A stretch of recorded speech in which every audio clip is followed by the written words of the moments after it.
You've been lied to your whole life about what's actually healthy. That granola bar you think's a good snack, it's a sugar bomb in disguise. And that green juice you chug for the nutrients, green sugar water that goes straight to your waistline. Even seemingly safe staples like yogurt, oatmeal, and popcorn could be sabotaging your health without you realizing it. So I'm going to share the worst food imposters that the industry is trying to pass off as nutritious.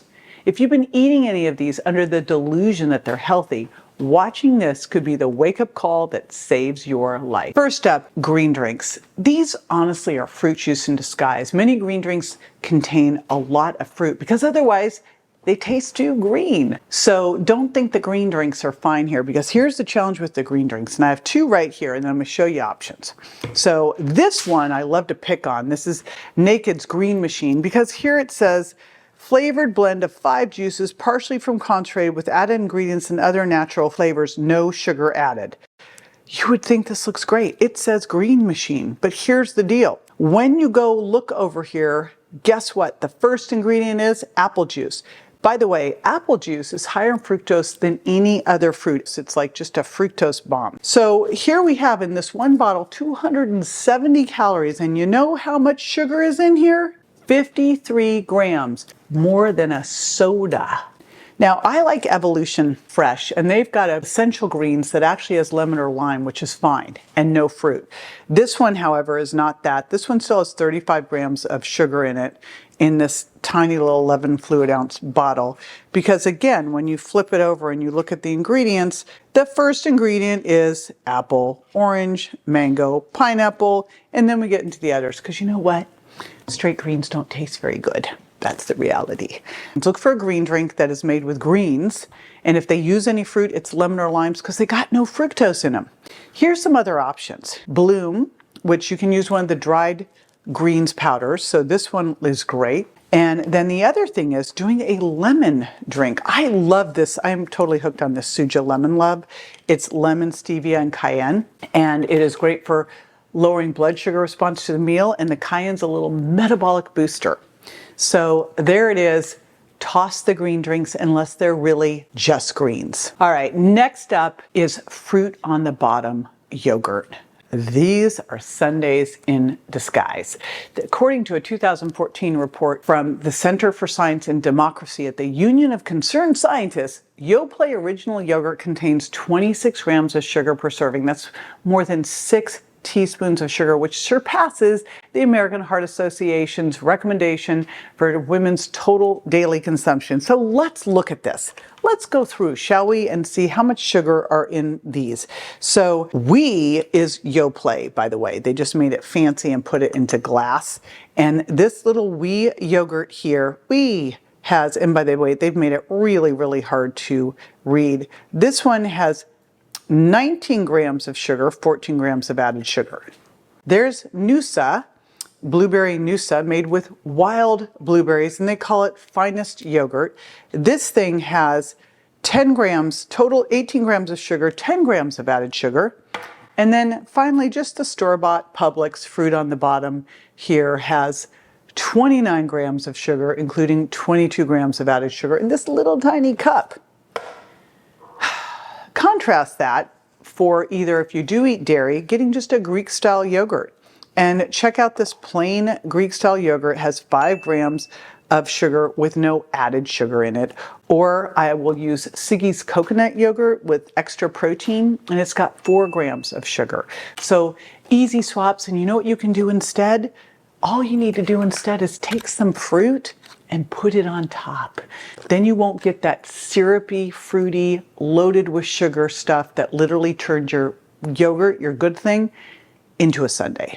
Next up, sweetened instant oatmeal. So there's all sorts of bad on this one. First of all, it got extra sugar in it. So let's just look. We've got Quaker Oats, instant oatmeal. Instant, you know the problem with instant? It also means the fiber just went way down. So here we have 3 grams of fiber, we have 14 grams of sugar, which is 14 grams of added sugar. So what's the easy thing to do here? Use the real stuff. I always look for one that's gluten-free. Oats don't have gluten, but they are processed in plants with gluten, so that's why you want gluten-free. But here we have no added sugars, and 5 grams of fiber. So you're going to get more fiber. You're not going to get the sugar. And, you know, the other issue with a lot of these ones is that they have artificial additives like the colors and flavors, and they'll cross-contaminate with gluten. Oats are gluten-free, but they're in these facilities that have gluten-containing grains with them, so they will get contaminated with them. If you love the sweet, use some allulose. If you like the cinnamon, you can just add some in. If you want some fruit, don't go dried. Go with something like blueberries on top. And we don't want to do the quick oats. We want to do the oats that take a while to cook because they're going to have more fiber. The quick oats are higher glycemic, right? They've been refined. They've lowered the fiber. Then they have a bigger blood sugar hit. They took instant oatmeal and they just cut it down. They made surface area smaller, which means it digests a lot quicker. That is not good for you. That is not what we want. We do not want things that are easily digestible, right? We want to make your body work for it. There was a 2015 systematic review in the British Journal of Nutrition that looked at different types of processed oats and their impact on blood sugar, and they measured this with the glycemic index, and they looked at that 72 different tests from various studies, and here's what they found. Steel cut oats and large flake oats have a low to medium glycemic index. That means a low impact on your blood sugar. Quick cooking oats and instant oatmeal has a high GI and raises your blood sugar more than these lower processed oats. Smaller oat particles and more processed oats tend to increase blood sugar more due to the changes in the starch. So what do? Use the real stuff. And one of the things that I love, and we'll put this in the show notes, are overnight oats. Such an easy thing to do. Take steel cut oats, use your favorite type of milk, whether it's coconut or flax or whatever the one is you tend to do. You can add in some protein powder to pump it up, and you've got an amazing, easy breakfast with fiber, no sugar added, and some protein too. Next up, microwave popcorn. So what's the deal with microwave popcorn? Well, so many things can be an issue here. First of all, a lot of the microwave popcorn have artificial flavorings and additives to make them taste better and smell better. So what could that be? Artificial butter flavorings.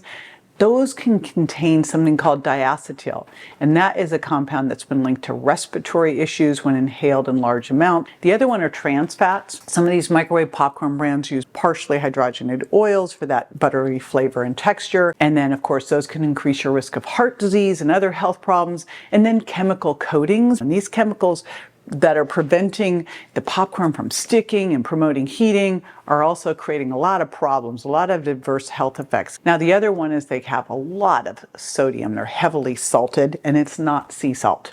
If you can control yourself, you get organic popcorn. You pop it in coconut oil, and then you use ghee and sea salt.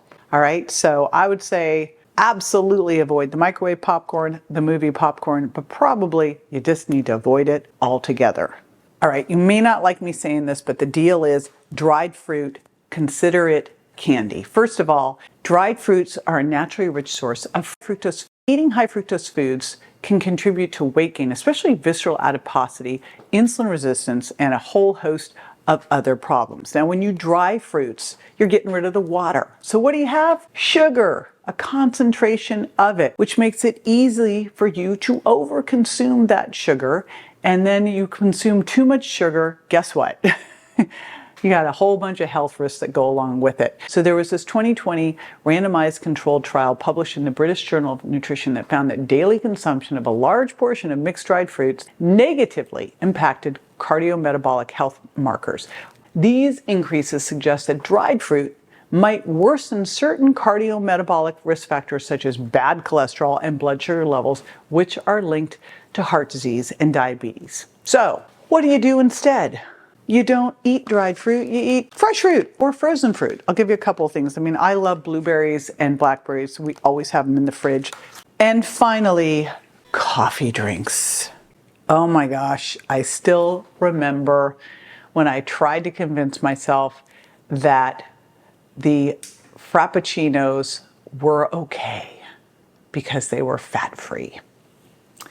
Frappuccinos, lattes, all of these are sugar bombs, and a lot of times they will also have dairy in them as well, which can be problematic if you have a dairy intolerance, especially since it's things like milk.